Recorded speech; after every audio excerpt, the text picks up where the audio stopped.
Bismillahirrahmanirrahim. Assalamualaikum warahmatullahi wabarakatuh. Innal hamdalillah, salatan wa salaman ala Rasulillah sallallahu alaihi wasallam wa ala alihi wa ashabihi wa man tabi'ahu bi ihsanin ila yaumiddin, summa amma ba'du.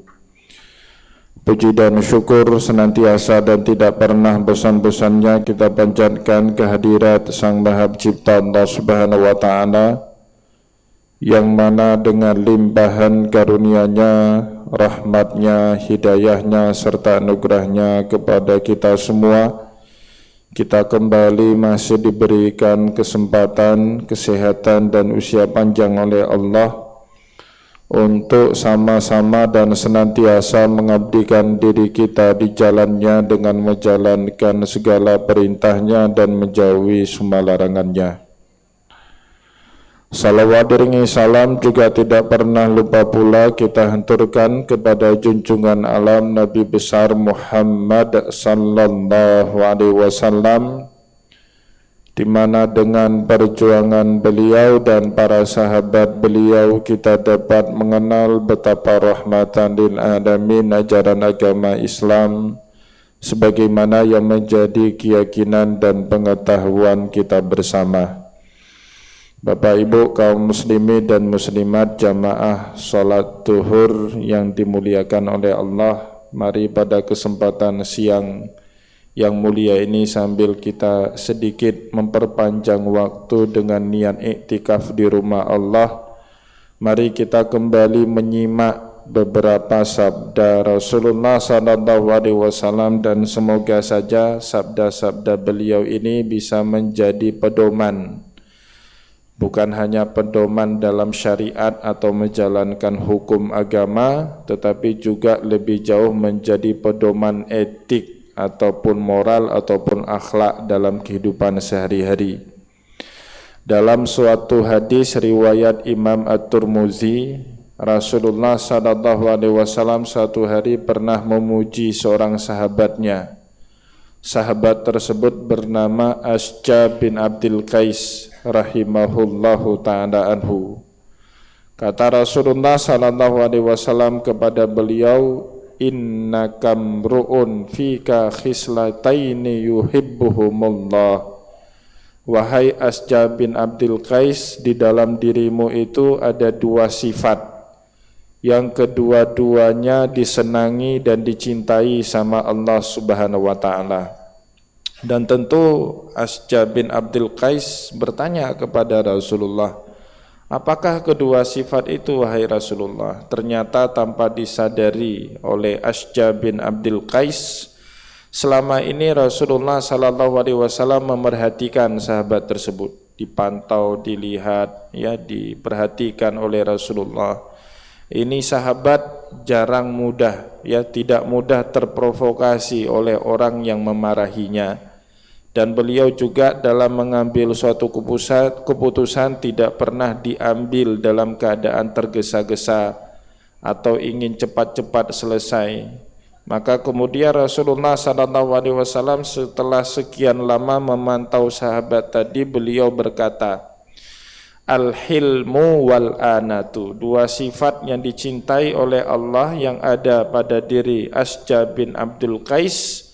Al-hilmu, atau di dalam Asmaul Husna kita mengenal sifat halim. Apa itu halim? Halim sifat yang gak tegaan. Meskipun kita bisa membalas dendam kepada musuh yang selama ini menjahati kita, tapi kita tidak tegaan. Nah, tidak tegaan itu dalam bahasa Arab disebut dengan halim. Di dalam bahasa Inggris disebut the ethic of magnanimity. Orang yang gak tegaan melihat orang lain susah. Orang gak tegaan kalau melihat orang lain yang kalau kita balaskan dendam kita kepada orang tersebut, boleh jadi bukan hanya dia yang sengsara, tapi juga keluarga-keluarganya. Nah, itu yang disebut dengan halim. Wal anatu, sifat tenang, perawakannya tenang, tidak tergesa-gesa dalam memutuskan suatu perkara. Kaum muslimin dan muslimat yang dimuliakan oleh Allah, dua sifat ini bahkan tidak hanya identik dengan sifat sahabat-sahabat Nabi tadi. Bahkan Allah Subhanahu wa taala di dalam Al-Qur'an berulang kali menyebut sifat halim itu sifat yang wajib ada dalam diri seorang nabi. Saat Allah Subhanahu wa taala memberitakan kepada Ibrahim kalau dia tidak lama lagi akan segera punya anak, maka anak itu disifatkan oleh Allah Subhanahu wa taala dengan bighulamin alim. Fabasyarnahu bighulamin halim. Ya Ibrahim, engkau tidak lama lagi akan segera punya keturunan yang sudah lama dinanti, bernama Ismail alaihissalam. Dan anak ini, kata Allah Subhanahu wa taala, ghulamin halim, seorang anak yang tidak mudah menghakimi, yang tidak mudah terpancing emosinya, dan juga tidak mudah membalaskan dendam kepada orang lain. Maka Bapak Ibu kaum muslimin dan muslimat yang dimuliakan oleh Allah, kalau kita lihat dalam episode hidupnya Nabiullah Ismail alaihissalam, beliau itu sebenarnya sudah sah kalau beliau berburuk sangka kepada bapaknya. Sudah sah itu Nabiullah Ismail. Semenjak beliau lahir, usianya baru 2 minggu, Allah Subhanahu wa taala meminta Ibrahim untuk membuang dirinya dan ibunya, yang dalam surat Ibrahim disebut biwadin ghaira dzi zar'in inda baitikal muharram, ke suatu tempat yang tidak ada kehidupan dan tidak ada penghuninya. Ya, kita sekarang menyebutnya kota Mekah. Pasti saat Ismail besar, beliau ini sudah dapat cerita, kenapa kita di sini, bapak kita di sana. Pasti sudah tahu ceritanya kalau dalam tanda kutip beliau dibuang oleh bapaknya Ibrahim alaihi salam. Tapi itu tidak membuat Nabiullah Ismail terpancing untuk suudzon, untuk berburuk sangka kepada bapaknya. Bahkan saat usia anak ini 12 tahun, kembali lagi bapaknya dalam tanda kutip berulah. Dia berkata kepada putranya Ismail, "Inni ara fil manami anni adzbahuka fandur madza tara." Wahai anakku, sudah beberapa malam saya melihat di dalam mimpi kalau saya menyembelih dirimu. Bagaimana pendapatmu? Bapak Ibu kaum muslimin yang dimuliakan oleh Allah, kalaulah Ismail bukanlah seorang yang berwatak halim, maka pada saat itu niscaya pemberontakan dalam diri Ismail yang akan muncul melawan mimpi yang diinginkan oleh bapaknya itu. Tapi tidak terjadi. Justru Nabiullah Ismail dengan mantap berkata, "Ya abatif al ma tu'mar." Laksanakan apa yang diperintahkan oleh Allah Subhanahu wa taala itu. Dengan mantap, dengan yakin dia mengucapkan itu. Nah, itu halim. Sifat yang identik dengan para nabi, para rasul, para wali dan orang-orang soleh. Bapak Ibu kaum muslimin dan muslimat yang dimuliakan oleh Allah, juga dengan Nabiullah Ibrahim sendiri. Ternyata halim ini genetik. Kalau kita baca dalam ilmu tasawuf, sifat halim ini genetik. Sebagaimana lawan halim itu ghadab, mudah marah, itu genetik juga. Biasanya kalau kita punya bapak atau ibu pemarah, anaknya juga akan pemarah. Ibrahim, Allah Subhanahu wa taala memuji di dalam surat Taubah, "Inna Ibrahim la'awwahun halim." Ibrahim itu adalah seorang manusia yang awwah, yang senang bertaubat kepada Allah, dan perawakannya itu halim, tidak mudah marah, tidak mudah tersulut emosinya gara-gara orang lain itu marah kepada dia. Kaum muslimin dan yang memuliakan oleh Allah, ada cerita di dalam surat At-Taubah. Suatu hari Nabiullah Ibrahim kedatangan 2 orang tamu. Ternyata 2 orang tamu ini malaikat yang bertajasud atau menjelmakan dirinya ke dalam bentuk manusia. Tapi awalnya Nabiullah Ibrahim tidak tahu kalau ini 2 orang ini sosoknya malaikat. Maka kemudian Nabiullah Ibrahim alaihissalam menyediakan sajian makanan. Ya, dibawalah faja'a bi ijlin hanis, dibawa kambing bakar yang ukuran besar. Falamma ra'a aydiyahum la tasilu ilaihi nakirahum fa'aujasa fihi khifah. Saat sudah beberapa hari, bukan hitungan jam, sudah beberapa hari, hari ini, hari kedua, hari ketiga, makanan itu tidak dijamah sama dua orang tamu ini. Fa'aujasa fi nafsi khifah. Ibrahim sudah mulai curiga, ini kayaknya bukan manusia tamu ini. Ya, ternyata malaikat mengetahui gestur tubuh Ibrahim sudah mulai takut. Qalu la takhaf inna ursilna ila qaumi Lut. Tidak usah khawatir Ibrahim, kami ini tidak punya urusan dengan kamu. Kami ini urusannya dengan umatnya Nabi Lut alaihissalam. Bapak Ibu yang dimuliakan oleh Allah, sekedar pengetahuan bagi kita, Lut alaihissalam itu keponakannya Ibrahim alaihissalam. Jadi bapaknya Lut bernama Harran, abang kandungnya daripada Nabi Ibrahim alaihissalam.